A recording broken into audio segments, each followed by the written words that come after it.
So we got the Subaru engine all out, sitting up on the crane right now. We're gonna be disassembling it today and see what the damage is. So originally thought the turbo was bad, blew the seals and mixed oil and coolant together. Taking a look into the intake right now, just discovering this. I don't think that's the case anymore. As you can see, got ourselves a bent valve, broken valve guides, and same with the exhaust side here. It's hard to see, but that thing is bent. You can see what we find in this thing now. I'm guessing what happened was the rod or the piston or something in there let go, blew the engine up, and then all that metal and whatnot probably blew the turbo up as well, because the turbo is definitely blown up. Guessing that all that metal went through the oil or whatnot and blew that thing up too. So I'm gonna start taking this thing apart and seeing what it looks like inside. First thing I'm gonna do, I'm just gonna go ahead and pull all the coil packs off and the spark plugs as well. I also got the timing covers off too. I already pulled those off earlier. And yeah, let's get into it. All right, we got the coil packs and the spark plugs out, both sides, and just taking a look at the spark plugs here. They're all just covered in oil, as you can see. And then we got this one. So this came out of the same cylinder as the bent valves that I could see in the intake and the exhaust. And it's looking like a piston came up and smacked that and the valves. So I'm gonna take a guess and say the piston definitely blew up, disconnected from the rod, and caused a lot of damage in there. All right, next thing we're gonna be doing is taking off the cam gears. And if you know Subarus, you know these things suck. So I'm gonna take off these covers here. There's one on each cam gear, and underneath it, I think it's an Allen head. And I'm gonna leave the timing belt on. I'm not gonna take that off yet, because otherwise it's just gonna spin. I mean, these things are tight. Those do not come off easily. Hopefully they do. Probably not, we're gonna see. All right, so surprisingly, all the bolts actually came out. Last time I did a Subaru engine, one of them ended up stripping out, and it was a big pain, but the easiest way to do it is make sure you keep the timing belt on and just loosen them. As you can see, they're all loose. And also, oil will come out. There's a little oil seal that those caps go on and seal it up. Oil goes in there. But I use the 1/2-inch impact, and even that thing struggles a little bit. The only reason I think these came out so easy is because this is a remanufactured engine, so they're not as tight like they are from factory. And also, funny thing is, that STI is actually going to be on its 3rd engine, and I think it's at 90,000 miles. So kind of shows you how reliable these Subarus are. You change an engine every 30,000 miles, but so I'm gonna take this off, the crank pulley, and then take this timing cover off as well. Probably end up, now I gotta pull out the timing belt and get all these cams, the cam gears completely off. All right, got the crank pulley off and the timing cover, and now I'm just gonna pull the tensioner off, take the timing belt off, and just pull these gears right off as well. And then this cover on the back, since you can't take this off until you take the gears off, I'm gonna go ahead and take those off right after. All right, as you can see, got the back timing covers off as well as the cam gears. Got it all off. Had to pull this pulley off to get to this bolt. The pulley goes over it, and I also removed the dipstick from here, just so that timing cover had more clearance to pull off. But now I'm gonna start working on removing each cylinder head. But first thing we gotta do, disconnect a few things around the valve cover, and then pull the valve cover off both sides, and then go from there. All right, so we got the valve cover off. It's just a few 10mm bolts, and then take this little hose off. Now it's got like this second valve cover. I don't know what they call it exactly, but it just goes from right here to like right here. And to get that off, it's just you gotta remove the cam cap bolts, and then you can pull it off. Also gotta disconnect this line right here, and then it should take this part off, and then we can get to the head bolts, which are down over there, goes across up here and whatnot.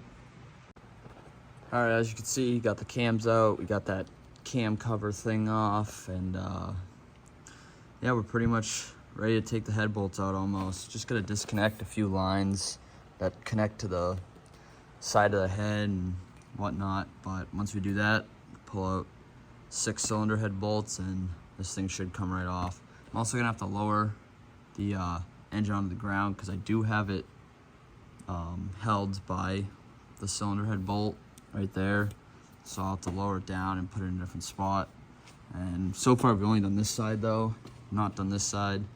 And mainly because this side is the junk side anyways, so kind of curious to see what it looks like. All right, so we got everything disconnected from around the head. You can leave all this stuff on since it's attached to the head and nothing else. This hose is out of the way.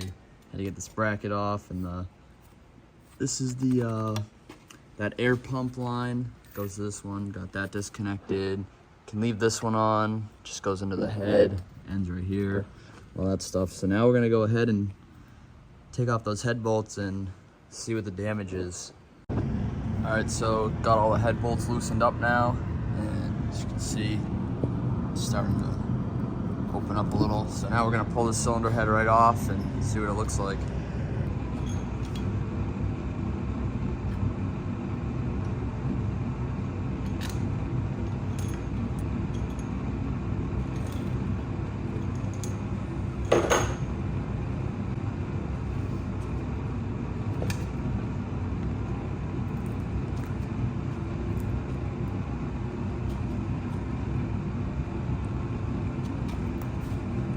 Alright, so as you can see, even this piston's pretty bad, but there is no piston left in this thing. Holy, that does not look good. Wow. Not sure where the piston went. Looks like there's another piece down here. Wow. Jeez. I mean, this thing is toast. Here. Funny enough, wrist pin. It's not seized in there. Connecting rod seems to be fine, but I think it's safe to say that this thing is chunk taken out of the side of the cylinder. This thing is messed up, but wow. Take a look at the cylinder head here, and this thing is messed up as well. You can see all the bent valves. They're not closed. Jeez. Alright, so I took the head gasket off, and the whole cylinder is completely cracked all the way down to here. And just looking at these pieces, this looks like where the wrist pin would ride.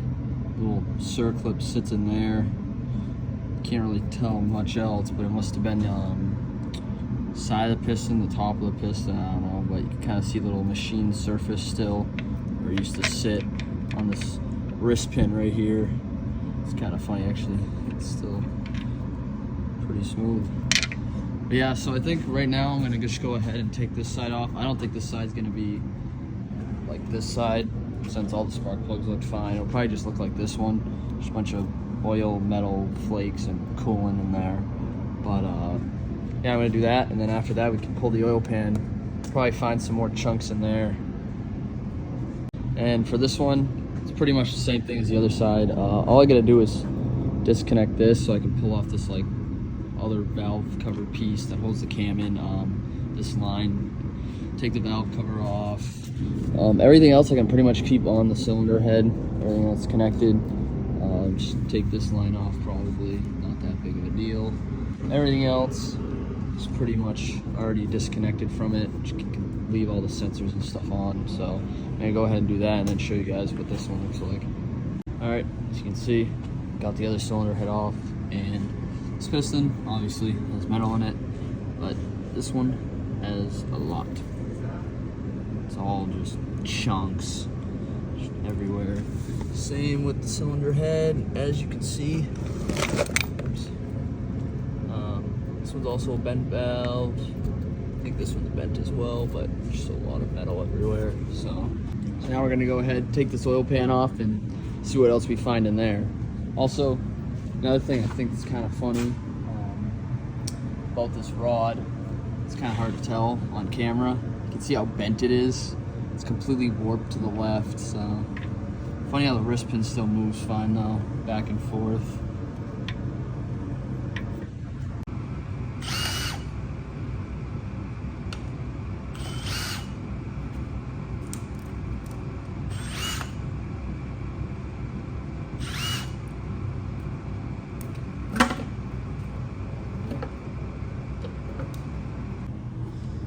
All right, as you can see, got the oil pan out and there is a bunch of just sludge. And same with the pickup tube. Actually, I think that's a piece. Yeah, there's a piece of metal in there. Definitely probably gonna need actually there's, I can feel a few more pieces in there. Can't get them out, but, oh, there you go. Definitely gonna need a new pickup tube, probably an oil pump too. So gonna have to order that. But yeah, I'm guessing there's also gonna be a bunch of chunks in here. Oh yeah. Just, wow. This thing is completely filled with metal. I mean, if you just go like this, there's so much metal in there. See all the little rings, piston rings that aren't piston rings anymore, and chunks of the piston. So gonna end up being able to reuse this oil pan, but it's gonna suck cleaning this. Bunch of crap all over the place. So I'm gonna drain the oil out of it, try and get all the chunks out so you guys can see it better. All right, so went ahead and just got all the oil mostly drained out. There's a little bit in there. I actually gotta hose this thing completely off. Still a bunch of metal in there, but got most of the metal out. Set it over here for you guys to see. Just all the chunks and whatnot. Little rings. But yeah, the thing is crazy. And another thing, I also just went ahead and picked up the cylinder heads from the machine shop. These are actually different cylinder heads, obviously. These are Type RA cylinder heads, N25s. So these are a lot better flow-wise and all that, so help them gain a little bit of power. And so that makes it so you have a full Type RA long block, because this is a brand new Type RA short block. Just got that in a few days ago.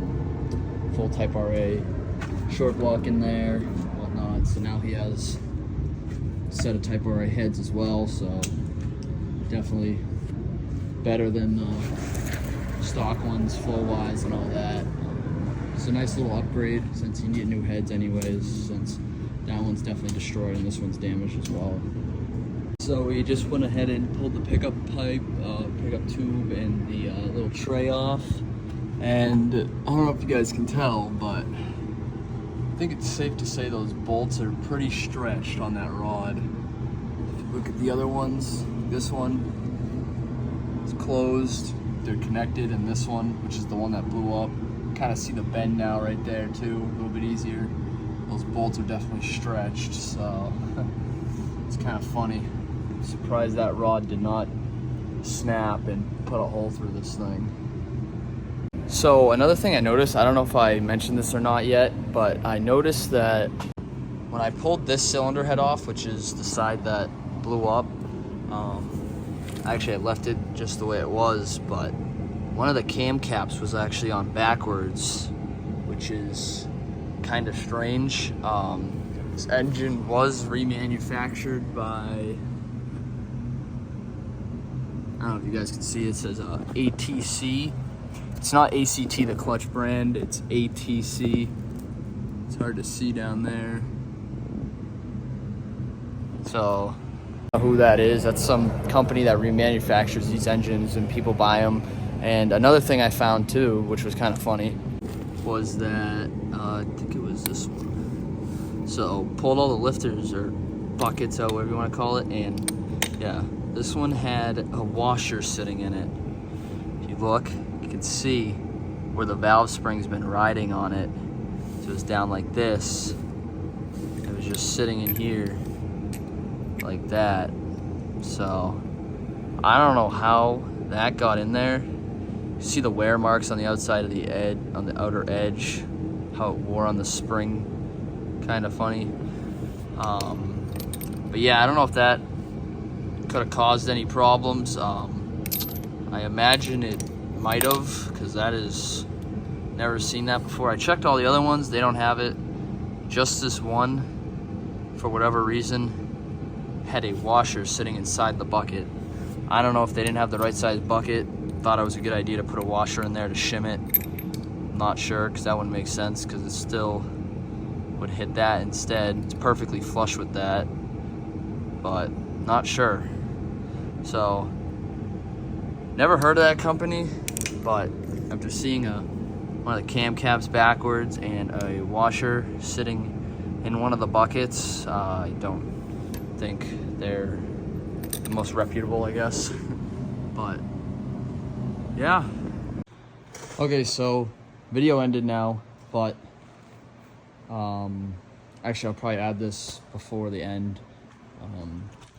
Just noticed that, so I showed you guys how this rod was split like that, and I thought that was because the bolt stretched and the rod was messed up, but I actually found that I can actually, it's hard to see, but the bolt is loose. So I almost think that I'm actually gonna pull that bolt out right now, see if it's stretched, or if that bolt was actually loose and that kind of separated that, obviously, if the bolt's loose, and then that might have blown the engine up, not sure. I'm gonna pull that bolt out real quick and see. So went ahead, took the rod out and the two bolts. These were both hand tight, and so they're both about the same length, so one didn't stretch more than the other. And I noticed that this one, this was the top one, had what looks like a section of it grinded off. This thing would focus. You can see it's been grinding off slowly up there. Hard to see, but these are the bearings. Obviously these things are junk, but so I took another bolt out from this piston right here, and because I wanted to measure the size and see if these just stretched a lot and that's why they were loose or something. And if you look right here, they're exactly the same size. So these two bolts, I don't think those were tightened. So, I mean, they were probably tightened somewhat while the engine was running and all that, but this engine didn't have a lot of miles on it. It's going to be on its third engine now, under 100,000 miles, and I don't think these things were torqued right. And I think what happened was, I think this one slowly started loosening up. You can see how it's all grinded down from hitting that same spot or something. This one didn't hit anything, but I think these just loosened up. This rod had some play in it, went out of control, and thing blew up. Now, I don't know if I'm right about that, but I don't see how these were that loose where I could unthread them with my hand. If these were just completely stretched, then they wouldn't come off with my hand. I would have to still ratchet them off. They were just stretched. This wouldn't be as loose where I could just move it around in there. It would still have like pressure on it. So that's why I think that these bolts weren't torqued correctly when they put this engine together. Now, I could be wrong. I'm not saying I'm right. That's just my guess, whatever. But let me know what you guys think about that. If you think that's might be what happened, or what you guys think happened to this thing, because that's the best guess I have, that those rod bolts were just not torqued right when this engine was put together, and then over time they just got more and more loose and ended up blowing this thing up. So not really sure. what happened to it, but probably was a combination of a bunch of things, having a internet tune on there, you know, 26 pounds on the stock turbo, a bunch of stuff, but I don't think those rod bolts were tightened down right. So that's probably gonna wrap it up for this video. I might end up pulling the cases apart, splitting them, taking the rods out, I don't know. The engines I already know junk, it's probably not worth my time. So I'm guessing that next video, we are going to start throwing this back together, Type RA block and cylinder heads. Probably gonna start put the cylinder heads on. Gotta get a new oil pump in, a few other things, little parts, but probably gonna start putting this thing together, so that'll probably be the next video. I'm gonna leave all the stuff on this block for now, and then once I get that block up in the air, I'll start taking them off directly from here, putting it on the other one. And we also got an all new pulleys, water pump, all that stuff, so this stuff's gonna just stay on this block anyways, but all the hard lines and stuff we gotta swap over. So peace.